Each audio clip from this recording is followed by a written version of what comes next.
കേരളത്തിലെ പ്രസിദ്ധമായ മഹാക്ഷേത്രങ്ങളിലൊന്നാണ് തൃക്കവിയൂർ മഹാദേവ ക്ഷേത്രം. ഭഗവാൻ ശ്രീരാമചന്ദ്രൻ ഭഗവാൻ ശ്രീപരമേശ്വരനെ പ്രതിഷ്ഠിച്ച് ആരാധിച്ച സ്ഥലം, ശ്രീരാമൻ്റെ ദാസനായ ഹനുമാൻ സ്വാമി നിത്യവാസം നടത്തുന്ന സ്ഥലം. ഈ മഹാക്ഷേത്രത്തിൽ വളരെയധികം വിശേഷപ്പെട്ട ചടങ്ങുകളും ആചാരങ്ങളും നടക്കുന്നുണ്ട്. അതിൽ കുറേ എണ്ണം ഒരു കാലത്ത് 18 ആട്ടവിശേഷങ്ങൾ, ആണ്ടുതോറും നടക്കുന്ന 18 ഉത്സവങ്ങൾ ഈ ക്ഷേത്രത്തിൽ ഉണ്ടായിരുന്നു. ദേവസ്വം ബോർഡ് ഏറ്റെടുക്കുന്ന സമയത്തൊക്കെ ആ രീതിയിൽ ചടങ്ങുകൾ ഇവിടെ ഉണ്ടായിരുന്നു.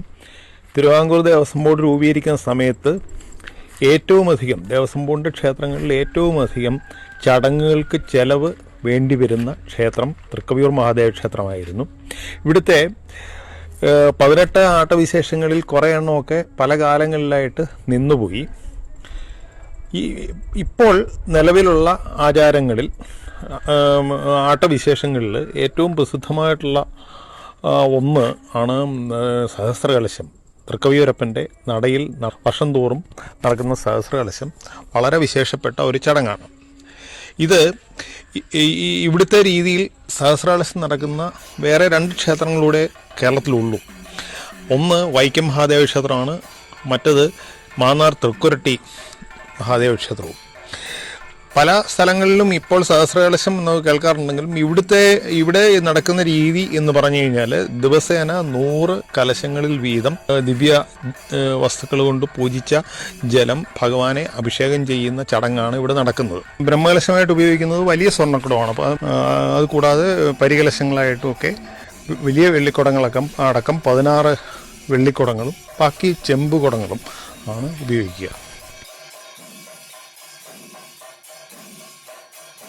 അപ്പോൾ ഈ സഹസ്രകലശത്തിന് ചടങ്ങുകൾക്ക് വളരെ പ്രാധാന്യമുള്ള ഒരു ഉത്സവമാണിത്.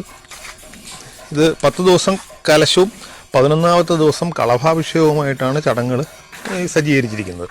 കൊല്ലവർഷം 1082 മുതലാണ് സഹസ്രകലശം നടക്കുന്നത്. ഈ സഹസ്രകലശം എന്ന് പറഞ്ഞാൽ ഉത്സവം തുടങ്ങിയതിന് പിന്നിലൊരു കഥയുണ്ട്.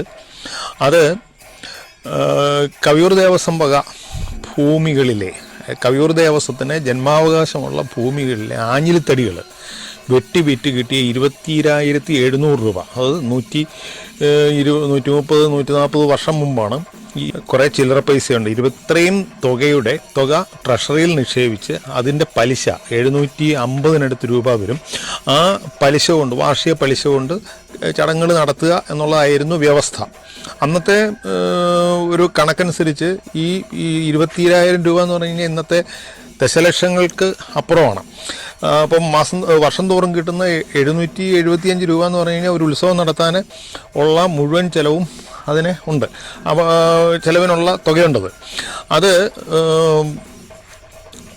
ഈ ദേവസ്വം ബോർഡ് ഏറ്റെടുത്ത് തിരുവിതാംകൂർ സർക്കാർ ക്ഷേത്രം ആദ്യം എടുക്കുന്നത് തിരുവിതാംകൂർ സർക്കാരാണ്. അത് 1900 ആണ്ടിലാണ് ഈ കവിയൂർ മഹാദേവ ക്ഷേത്രം തിരുവിതാംകൂർ സർക്കാരിൻ്റെ കീഴിലുള്ള ഫസ്റ്റ് ക്ലാസ് ദേവസ്വമായിട്ട് ഏറ്റെടുക്കുന്നത്.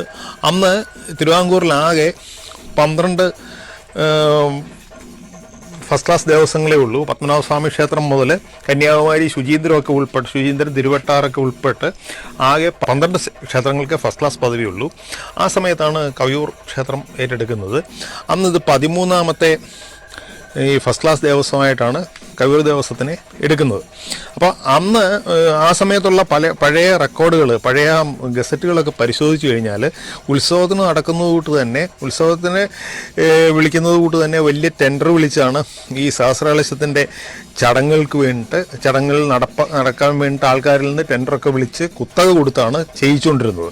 അപ്പം ഈ 1905-ലെയും 6-ലെയും 7-ലെയും ഒക്കെ പഴയ തിരുവിതാംകൂർ ഗസറ്റുകൾ എടുത്തു കഴിഞ്ഞാൽ അതിലെ ഈ സഹസ്രകലശം നടത്താൻ വേണ്ടിയിട്ടുള്ള ഗസറ്റ് നോട്ടിഫിക്കേഷൻ കാണാവുന്നതാണ്. തിരുവല്ല തഹസിൽദാരുടെ നോട്ടീസ്. തിരുവല്ല തഹസിൽദാരായിരുന്നു അന്നത് ഈ ചടങ്ങിന് വേണ്ടിയിട്ട്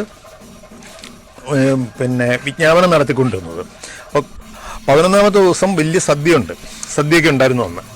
ഇതൊക്കെ കലാന്തരത്തിൽ നിന്നുപോയി. ഇപ്പോൾ ഈ 27,000 രൂപ ട്രഷറിയിൽ ഇട്ടു എന്ന് പറയുന്ന 27,000 കുറിച്ച് ഇന്ന് ദേവസ്വം ബോർഡിന് എന്തെങ്കിലും അറിവുണ്ടോ എന്നുള്ളത് തന്നെ അറിയത്തില്ല. ഇപ്പോൾ അത് ഒരു ഉത്സവം, ഒരു ആട്ടവിശേഷം, പതിവിൽപ്പെട്ട ഒരു ഉത്സവം എന്നുള്ള നിലയിൽ ദേവസ്വം ബോർഡ് നടത്തുന്നതേ ഉള്ളൂ. അന്ന് ഈ കൊടുത്തുകൊണ്ടിരുന്ന വർഷം തോറും കിട്ടിക്കൊണ്ടിരുന്ന ഈ 770 രൂപ കൊണ്ട് ഇന്ന് ഒരു വസ്തു ഈ ഇതിനുപയോഗിക്കേണ്ടുന്ന എന്തെങ്കിലും ഒരു വിശേഷപ്പെട്ട സാധനം വാങ്ങാൻ പോലുമുള്ള പണം തികയത്തില്ല. കാരണം ഇതിന് ദിവസവും തേനും പാലും തൈരും അങ്ങനെയുള്ള പല കാര്യങ്ങൾ ഇതിന് ആവശ്യമായിട്ട് വരുന്നുണ്ട്. ഇതൊന്നും വാങ്ങാനൊന്നും ഇന്ന് തികയത്തില്ല. അപ്പോൾ ഈ ഉത്സവം ഇപ്പോഴും നടക്കുന്നുണ്ട്. പിന്നെ വലിയ പബ്ലിസിറ്റി ഒന്നും കിട്ടാത്തതുകൊണ്ട് വലിയൊരു തിരക്ക് ഇതിനുണ്ടാവാറില്ല. അവസാനത്തെ ദിവസമൊക്കെ ആകുമ്പോഴത്തേന് തിരക്കുണ്ടാവാറുള്ളൂ. അവസാനത്തെ ദിവസം വിശേഷാൽ ഉദയാസ്തമന പൂജ കൂടിയ ദിവസമാണ് ഈ സഹസ്രകലശത്തിൻ്റെ സമാപനം നടക്കുന്ന, സഹസ്രകലശ ഉത്സവത്തിൻ്റെ സമാപനം നടക്കുന്ന 11ാമത്തെ ദിവസം ഉദയാസ്തമന പൂജയുണ്ട്. ആനപ്പുറത്ത് 3 നേരം ശിവേലിയുണ്ട്. അതൊക്കെയുള്ള ഉത്സവമാണ്. അപ്പം ഈ ക്ഷേത്രത്തിൽ ഇത് കവിവൃക്ഷത്തിനെ സംബന്ധിച്ചോളം അതിൻ്റെ പ്രാധാന്യത്തിനെ എടുത്തു പറയുന്ന ഒരു ഉത്സവം എന്നുള്ള നിലയിൽ സഹസ്രകലശം പ്രത്യേകം പ്രാധാന്യം അർഹിക്കുന്ന ഒന്നാണ്. ഇടവമാസത്തിലെ ശുക്ലപക്ഷ ദ്വാദശി, വെളുത്ത പക്ഷത്തിലുള്ള ദ്വാദശി നാളിലാണ് സഹസ്രകലശം തുടങ്ങുന്നത്. 11 ദിവസം നീണ്ടു നിൽക്കും. ഈ വർഷത്തെ സഹസ്രകലശത്തിന് തിങ്കളാഴ്ച 20-ാം തീയതി, മെയ് 20-ാം തീയതി തിങ്കളാഴ്ച തുടക്കം കുറിക്കും. 11 ദിവസം നീണ്ടു നിൽക്കും. 11ാമത്തെ ദിവസം കളഭാഭിഷേകവും ആനപ്പുറത്ത് എഴുന്നള്ളത്തും ഒക്കെ ഉണ്ടായിരിക്കും.